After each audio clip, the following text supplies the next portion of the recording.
Regina Bain is a woman of contrasts. Her life is about threading the needle between complicated joy and melancholy. She lives between the world of the mind and the world of the heart. Above all, she is a woman who is willing to take the risks of speaking up and speaking out in a world that for this time requires conforming and alignment.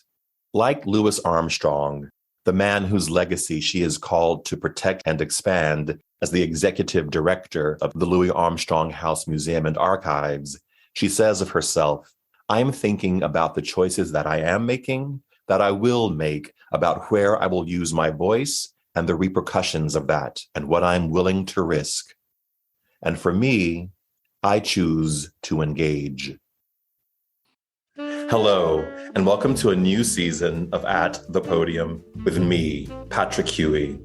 At the Podium is a multimedia platform that brings together people from a diverse background of lives, careers, and experiences who all share one thing in common. They have stepped fully into the transformative power of finding and raising their voices to make an impact on our world today.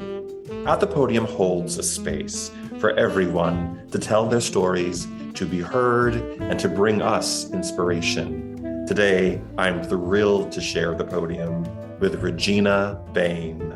Regina Bain now serves as the executive director of the Louis Armstrong House Museum and Archives. She is an artist, leader, facilitator, and program designer with over 16 years of experience building nonprofit capacity for organizational growth.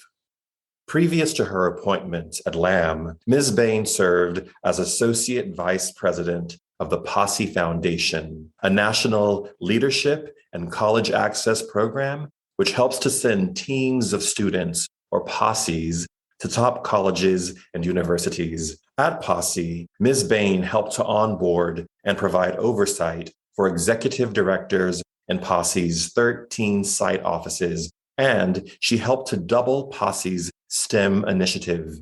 Ms. Bain's efforts helped to increase Posse's national student graduation rates for 4 consecutive years. Ms. Bain is committed to social justice. She facilitates and trains others to facilitate conversations on social identity, leadership, and group dynamics.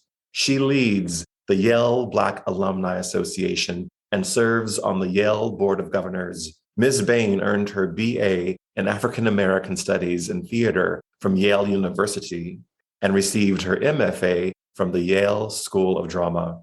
Ms. Bain was also the first guest to appear on At the Podium in Season 1. Before we hear from Regina, I want to invite you to share At the Podium with the people in your lives. If you find our conversation today valuable, and I hope that you will, take a screenshot and share on your Instagram and tag @thepodium_Patrick Huey. Or if you're on Facebook or LinkedIn, share our links there. Your shares, likes, and 5-star written reviews help grow our audience and move us up the charts. I'm grateful for your support in this capacity. Okay, Regina, welcome to At the Podium. I feel like this is a homecoming because when we first had the idea of doing this podcast, you were the first person we interviewed. And you have bloomed ever since. Bravo. I mean, It's been such a journey, Regina. I can't even tell you how much of a journey the past. Well, we did it in February of 2021. Okay. So it's been almost a year and a half. Mm-hmm. And life. Of dedication and persistence and growth. For everybody. Mm-hmm. Everybody. When we first sat down, you had just started at the Louis Armstrong House Museum and Archives in Queens. It was the middle of the pandemic. We had kind of hoped that we were going to get out of it. And then I think we all kind of realized that we weren't going to get out of it. And then we were all literally trying to wrap our minds around what had happened in Washington, D.C. on January 6th. So that was the context of a year and a half ago. So I want to know how life has changed for you since that time. much of it has not changed because I'm still in the midst of pandemic. I want to rise up and rise out, but I am cautious and conservative when it comes to my health and the well-being of myself and those around me. So I'm still a little bit inside of that and peeking out into the world.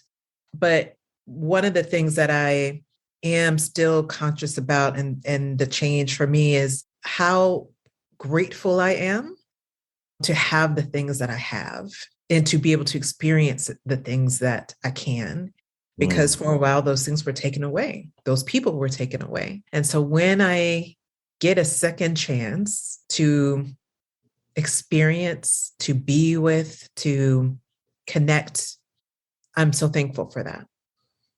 That ability to come together and touch people is so precious now. Mm-hmm. It is. And it's fragile. So I'm struck by the fragility, the fragility of life, the fragility of my life, of the people in the elders in my life, the fragility of them, the fragility of our institutions and how quickly they can break down. That's something that I have definitely been struck with, how fragile beauty is and how it has to be cultivated. Beauty is fragile and must be cultivated. It's fragile. Were you surprised? Even when it seems rooted, even when it's, because there's a strength, a beauty of strength, but even that is fragile. I think about that, especially related to Black women. The beauty of Black women is often in our strength and how we root down and we forge forward and we join hands and we make things happen. And we are fragile and must be treated with care and must treat ourselves with care. And the institutions that we help to build that are related to health, that are related to racial well-being, that are related to democracy, that so many Black women are at the helm of in some ways, maybe not in name, but in work, is fragile. And we have to continue to have care.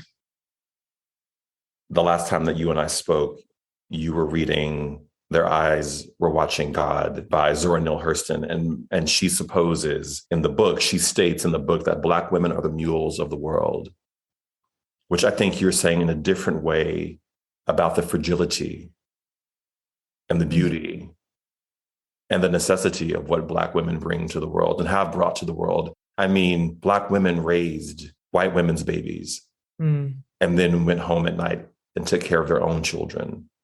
And that continues to this day. That has not stopped. And so I think it's interesting how you note that there is that fragility, particularly by those that are forgotten or overlooked in society. Moments like we've lived through really show the vulnerability of that.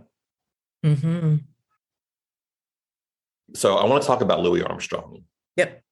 Because you've had a year with him, an intense year with Louis Armstrong. And I am a huge fan of his work.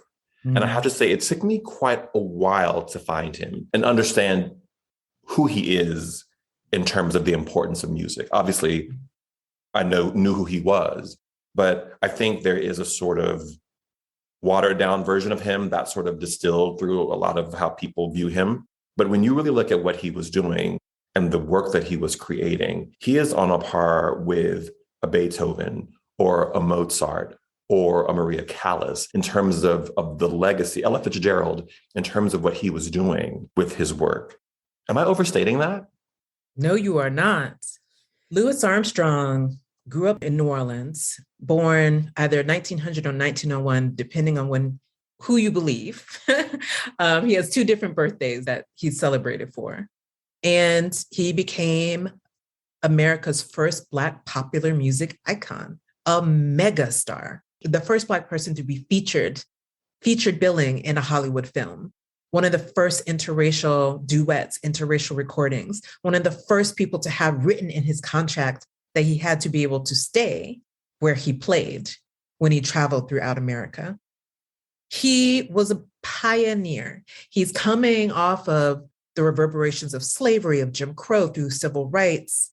And trying to make it as an entertainer while being a skilled musical genius. When you talk to musicians about who Louis Armstrong is, because I'm not a musician, but when you talk to musicians, they talk about time, they talk about light, and they talk about pronouncing yourself with courage when they address Louis Armstrong. That he was one of the first people to step forward from the bandstand, to approach that microphone at the front and declare, I am a star, baby. Listen to my trumpet. And he made it happen because he was so skilled at his trumpet. He's also known for his voice, things like What a Wonderful World. That kind of gravelly, I am who I am, my voice is not silky and smooth, but it's gorgeous, you better listen to it, was not what was being heard on the radio at that time. So he was one of the earliest to come out and have a popular presence with his true voice and self. It's a complicated person because he's a man, he's a human being. He's often presented with the signature pieces of himself, which is often his smile, his signature smile, his signature handkerchief, his trumpet. But always with any entertainer, especially with any comedic entertainer, joyful entertainer, there's always complexity behind that. And that's something that we at the museum delve into because we want to know all of who he is, all of who he was, and the context, the historical context for how he thrived. How does his legacy impact you? Because you're touching it every day, and you are an artist. Well, I think about the choices that we all make as artists, as individuals, to use our voice and the modality with which we choose to use our voice. And that modality may be our art. It may be the things that we create for the world.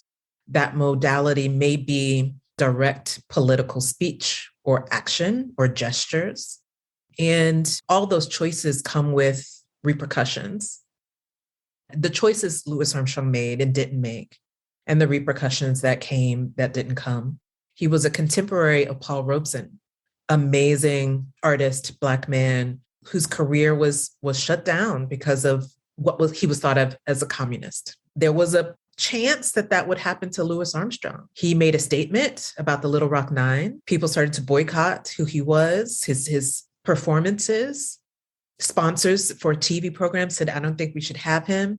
People wrote into the FBI. He has an FBI file and said, I think he shouldn't have a passport. He shouldn't be traveling the world. And it was because allies like Bain Crosby spoke up for him that he was able to continue to have a career. So for me, I think about the choices that I am making, that I will make, about where I use my voice, the modalities in which I use my voice, and the repercussions of that, and what I'm willing to risk. That is so important right now, because if you portray the wrong thing, the repercussions right now, we don't live in a time of great forgiveness. We live in a time of cancel, which is not historically not that unusual to what the time you're describing now. During the McCarthy period, when people's lives and careers were literally canceled because, true or not true, they were thought to be sympathetic to communism. So it does make us think twice or think critically about how, when, and where we choose to speak. And in the midst of that critical thought, we make our choices. And for me, I choose to engage. And it's so challenging in this space, in this arena, but it's so incredibly important, because if we do not, if we stay silent, everything will die. I know that's dramatic, and I'm dramatic, but it's somewhat the truth. Dramatic, but it is somewhat the truth. Literally, with our earth and the environment, with our democratic structures, with our health and well-being, the stakes are high.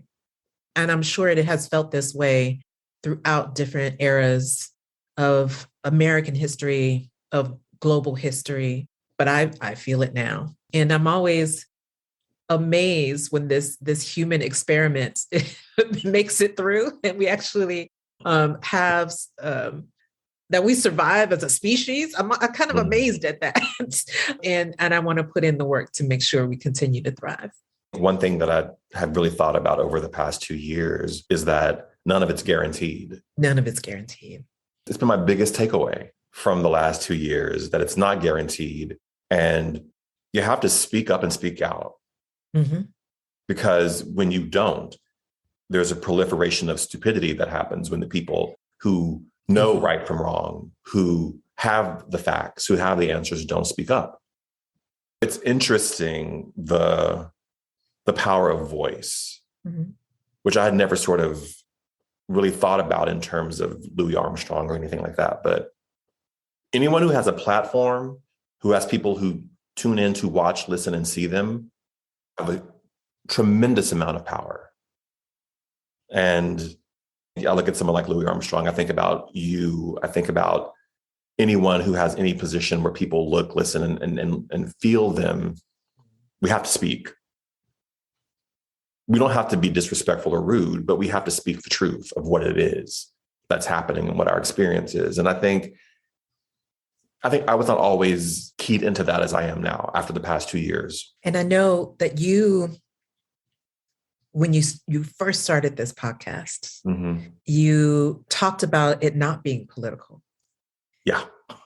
And that shifted a bit, and your personal and political views have come forward. How did that transformation take place? How are you feeling about that? Well, I think a lot of this podcast has been, I don't want to say a catharsis for me. I don't think that's the right word, but I think it has allowed me to step fully into my artist self, which lay dormant for 2 decades. And when I started to talk to people, when I started to write my newsletters, I couldn't help but speak the truth as I live it and breathe it and see it. And to your point, I couldn't be that concerned if people liked it or didn't like it. And I had to speak what I know to be right and wrong, what I know to be the truth. And I know we live in a time of this and that, but there are truths. There is right and wrong. And again, it's not about destroying another person or annihilating another person who doesn't agree with me, but it's stating what I believe and what I know to be true and stating it with conviction. And so that had to shift as I started to develop and grow, as I started to tap into the parts of myself as an artist that I don't think I would have applied to myself over the past 2 decades and until I started doing this podcast, honestly. And when I started waking up that part of myself, I had to speak my truth. That last time we talked, I was like, I didn't go too deep into my thoughts about September or January 6th. And now I'm like, well, that was incredibly crazy and incredibly wrong. And it is literally a textbook case of treason. And we have to say that, because if we don't, we normalize it. Mm-hmm. If we don't call it by its name, we make it normal. And I think that's what we have to start doing. And that's why we have, we have to just call a thing a thing. Yeah. Agreed. And I think that's part of what has made this podcast so successful. But I'm curious what you think about that. So it has been successful. This podcast has been downloaded, thousands of views on all the social media platforms. People are responding. Yeah. Why do you think that is? I think a lot of it has to do with the people who come on, like yourself. I think it's so funny that you say that, because literally I get emails, texts from people who will say, this is changing my life. What this person said changed my life. And so I think part of the success of the podcast has been the people who've come on and who have willingly shared parts of their lives with me as the factor for people listening. So I think that's been part of it. I also think, and I felt this way from the beginning, I also think that I wanted to have a space where people could talk freely without judgment. So I've had people come on and say things that I do not agree with, right? I've shot 40 or so of these right now. So I'm not going to agree with everything that the last 40 people have said, but to create a space for people to speak their truth and not beat them up for it, not sensationalize it, not make them feel badly because they have a point of view that's different from mine.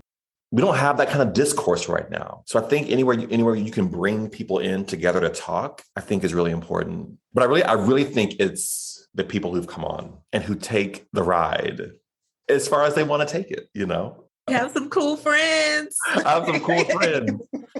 I think what also helps is you and who you are and the space that you create. And I think part of what you've cultivated for yourself is this incredible community, but this incredible sense of taking a leap of faith. Yeah. So you recently moved from California to Boston. Oh, yeah. Very different climates in multiple ways, not just environmentally. And so I'm curious about that transition in your life and about just broader leaps of faith that you've taken in your life, what that means to you. It's been really hard. And it's so funny because I've been writing this book about embracing change and plan B and all of that, which I 100% believe in. But as I was going through this process at 51 years old, I'm like, oh, this is not as easy as it used to be, you know? And it's been a challenge. It's been a huge challenge. And it makes me have even more respect for people who really can embrace the different things that come their way in their lives. But it's been hard. I'm not going to lie. It's been really hard. It's taught me a lot about myself. But I embraced it because that's, you know, I can't talk about change and then be mad about change. It's just really hard. And I think, you know, when people are going through change, you have to give them a lot of grace. And when you're going through change, you have to give yourself a lot of grace because it is not easy. I think a lot of it's complicated by the fact that we just don't know. We just don't know in terms of how I'm still discovering how I've shifted over the past 2 years, how I've been impacted by the things that I've seen and witnessed through the last 2 years of this pandemic. And I think that is still being unraveled within me. And I know everyone's like rushing to get back to the way life was before, but you don't just turn a page on something like that, or at least I can't, without really trying to wrestle with what it all meant and what, you know, how I shifted in that. I mean, how did the last 2 years affect you? It taught me a lesson in what it means to be alone and how important other people are. So I'm an introvert. I love quality alone time. I actually not only love it, I need it in order to thrive. I think I was built for a pandemic in some ways. I'm like, oh, I have the skills to survive. I have the skills to survive this. I'm good. And there are limits to that. there are limits to aloneness or to circles being coming in. And I learned how critically important family is. It's just absolutely central to life. And I would see, I mean, of course, I have experienced that in another way during this pandemic. It has definitely changed me and how I move through the world. I remember the first time I traveled alone internationally overseas. And I remember writing something that said, I'm experiencing nostalgia for the loneliness of it. And for the aloneness of it. I miss it. It was a thing of beauty, something to hold on to and remember. I experienced loneliness like that as a thing of beauty, something to look at, something to learn from, but there are limits to that beauty. And I think that's something that we as a nation, especially young people, are experiencing that right now. That how to thread the needle between the beauty of aloneness and the destruction of it. Oof. We don't know how to do it yet, but I'm hopeful that people are awakening to the question of it and are in the midst of that struggle, that good struggle. There is beauty in melancholy. There's beauty in, I love it. Yeah. It's why people love sad movies. Mm-hmm. It's one of the things I miss about Florida. I miss thunderstorms. Mm. I miss gray skies with power in the sky. There are storms up north, but they are of a different nature. There's something about thunderstorms in the South in Florida that brings up melancholy for me. And I love it. I think people fear melancholy because there is a strength that is required to sit in a space of silence, in a space of reflection, which I equate with melancholy. I don't always feel like it's sad, but I feel like there's just, people need to be entertained, because when you're left with your thoughts and you have to deal with yourself, people are not usually built for that. It's like, no, I'm not thinking about that. No. But for me, the other side of it is joy. And so thinking about the continuum of life and the balance of life, I need quiet, introverted, silent, melancholic, nostalgic moments.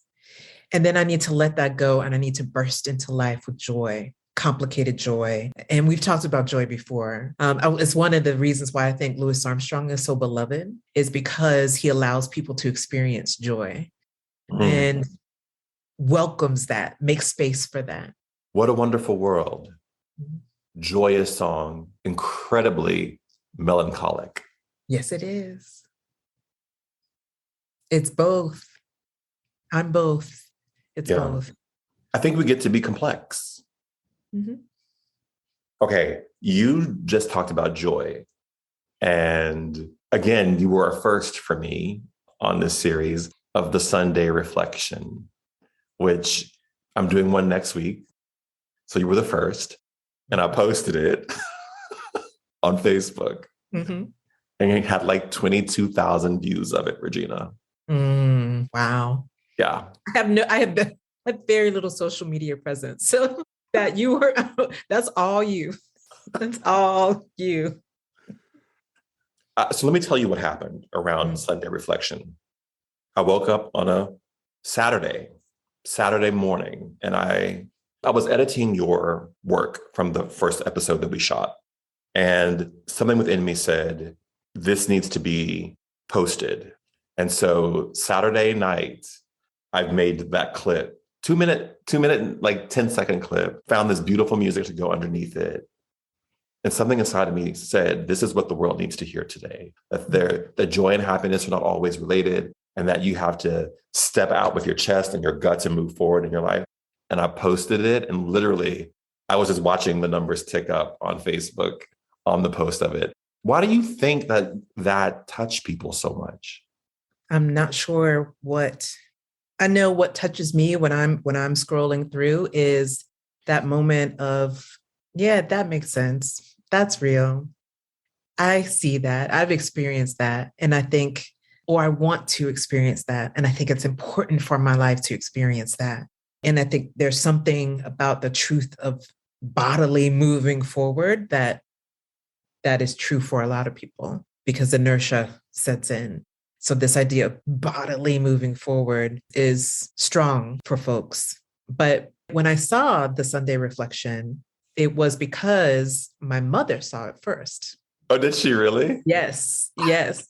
So that reflection has two parts. Part is talking about joy and happiness and moving forward. And the other is about the choices that I made, the yes that I made to go to college, the college I went to. And my mother saw it.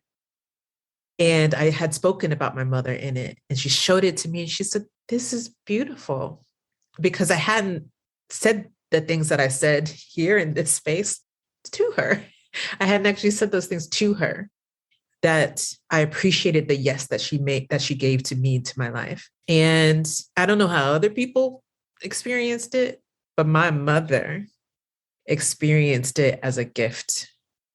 I'm thankful for that, for you, for having that inspiration, for putting that out there.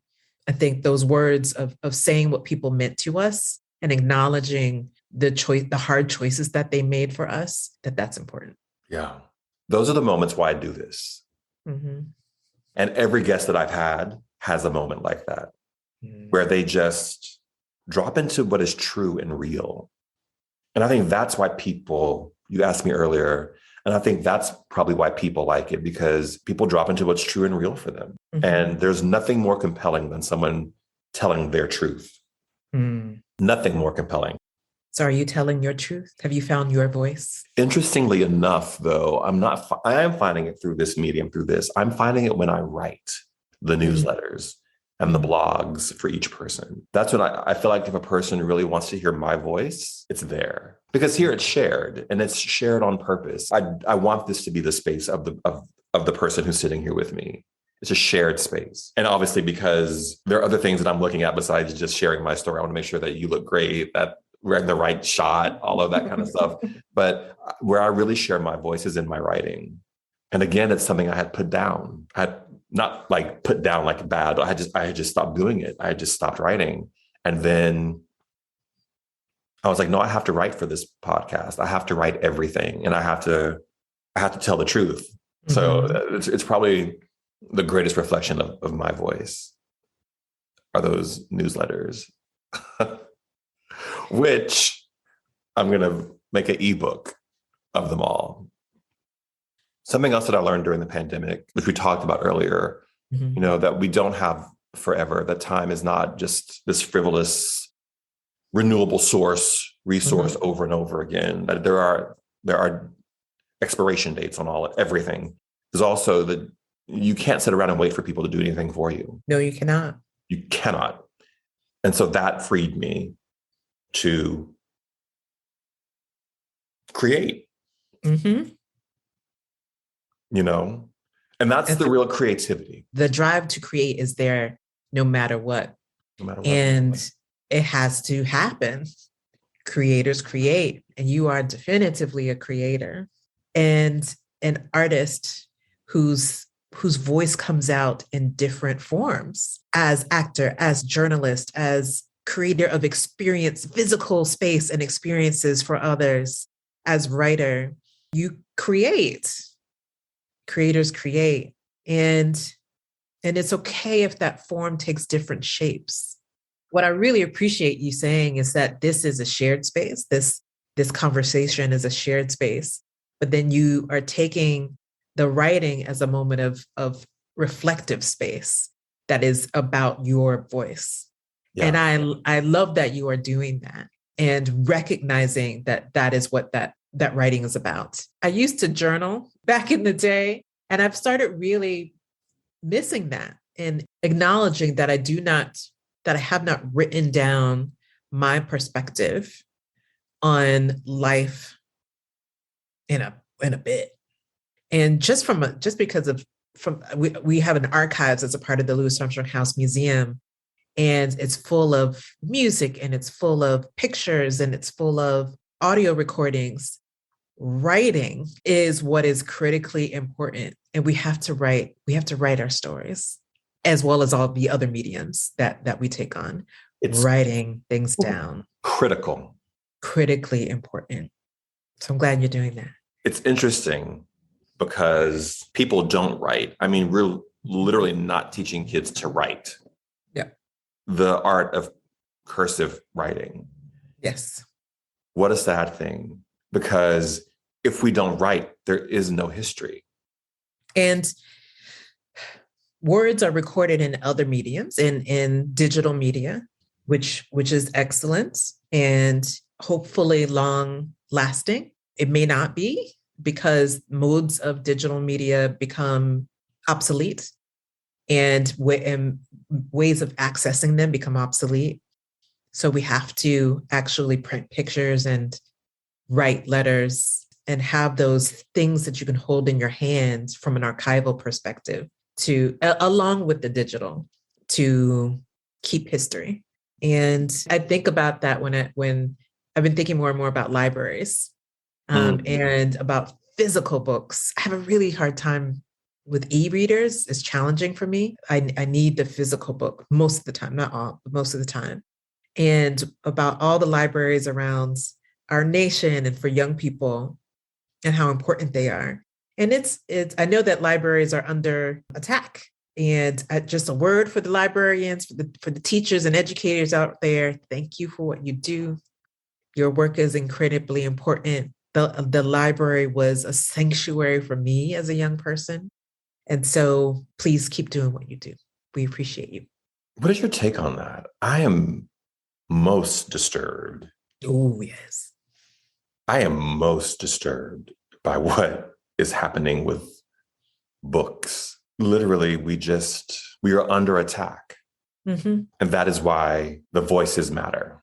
That's why the voices matter. That's why people have to stand up and say, this is not right.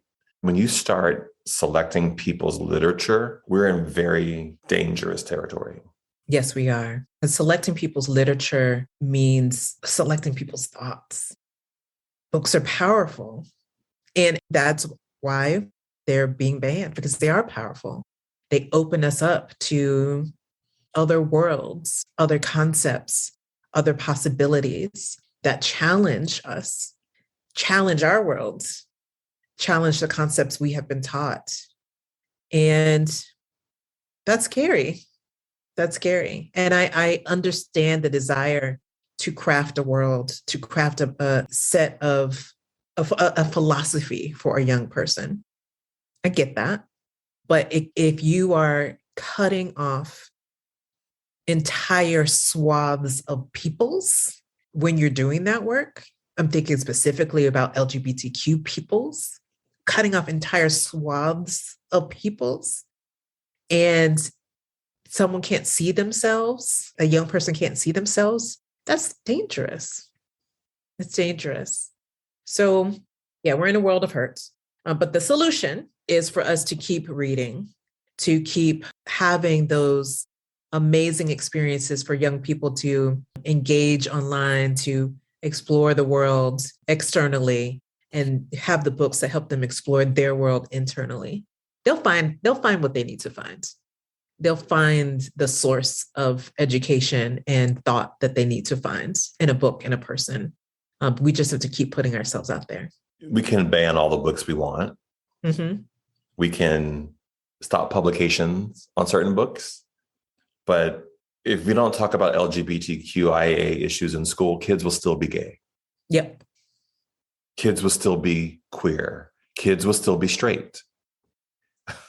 If we don't give kids sex ed, they're still going to have sex. So all of this world making and myth making that parts of the country seem to be engaged in right now is smoke and mirrors. Yes, we have some work to do. We have some work to do. Regina, the second season of this show is about finding the voice. Yes. Finding one's voice, which is not unrelated to what we were just talking about, because I think writing is a voice. An author's perspective is their voice. You work with a man who had a unique voice, a voice that will resonate for centuries to come, probably. Where have you found your voice? And if you have, what do you want? What do you want to say? But now that you have the mic, what do you want us to? Oh my goodness! Passing me the mic. I want to say thank you. Thank you to you. Thank you to family. Thank you to mentors and teachers. Thank you to peers. Thank you to artists who put their work out there. Thank you, thank you, thank you for your vulnerability and drive that have taught me who I want to be. I want to say it's really good to pass the mic to someone, to other entities.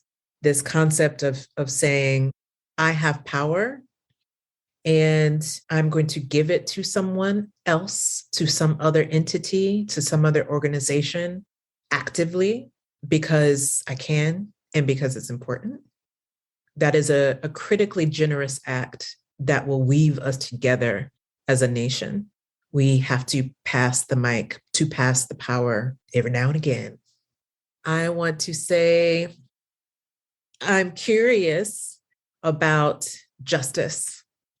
And that's one of the concepts that, of course, is always there, but I am thinking about now in the context of the ongoing fight for racial justice in America, but also in the context of all the interpersonal frictions that happen and what restorative justice means and what restorative justice means for the interpersonal, for criminal justice, but for us as a nation.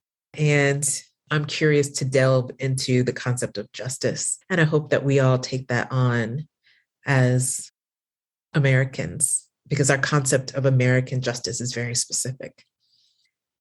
And I think those are the things I want to say with my microphone. Thank you for passing it to me. I want to know, what was your take on Will Smith and Chris Rock? Made me sad. It made me sad for Will and Jada and Chris and their families. It made me sad for all of us who had to watch that moment play out again and again as it was reported on. It made me sad. That's the biggest takeaway for me. Within the context of restorative justice, I think about what it means when someone is wrong. They're wrong. They're clearly wrong. And so what comes next after that? And I think that's hard for us as human beings and as a nation. I know when I'm harmed, I'm not necessarily the most forgiving of people, which is one of the reasons why I want to delve into this concept of justice and restorative justice, because it's hard. That's what I think. The overriding feeling is sadness. What do you think?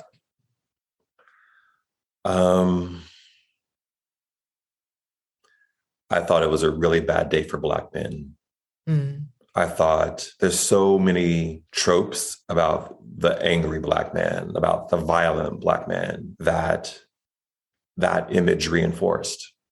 And I thought how demeaning that must have been for Chris Rock to be hit in the face on worldwide television, billions of people watching, to have your pride just diminished.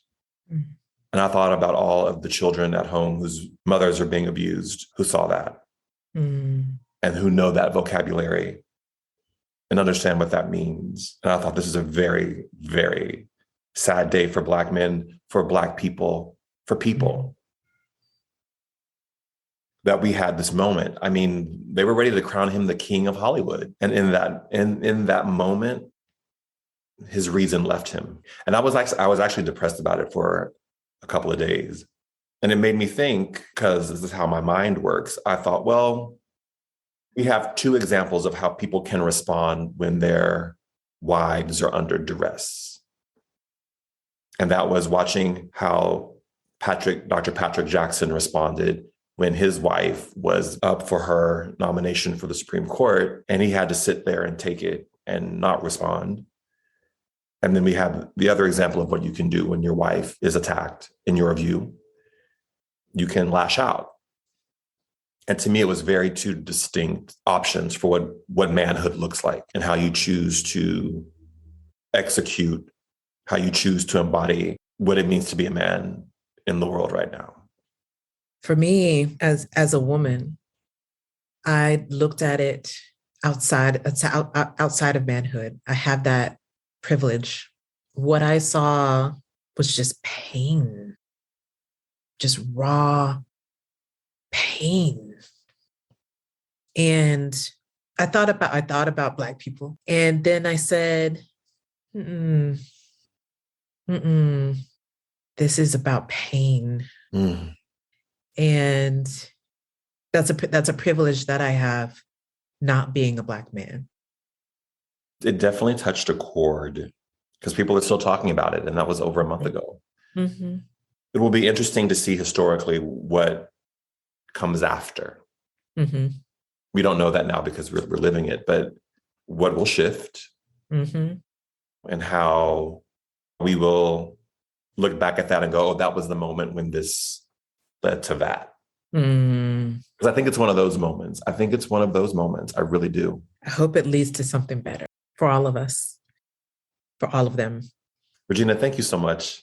Thank you for having me, for making space for good thoughts, conversation, reflection, struggle. Thank you. More of that to come. So thank you, Regina, again, for this season, the season before, the 25 years before. I value you. I have immense respect for you and your knowledge, and your view and your words, I think, are really what the world needs right now. So I'm glad you come on here and share a little bit with us. Thank you. To those of you, I miss you too. I need to get to New York and see you. I mean, we're close, but we're not that close. But I need to come see you soon. To those of you who are watching or listening, remember, we all have a voice. So use yours wisely. Thanks, Regina.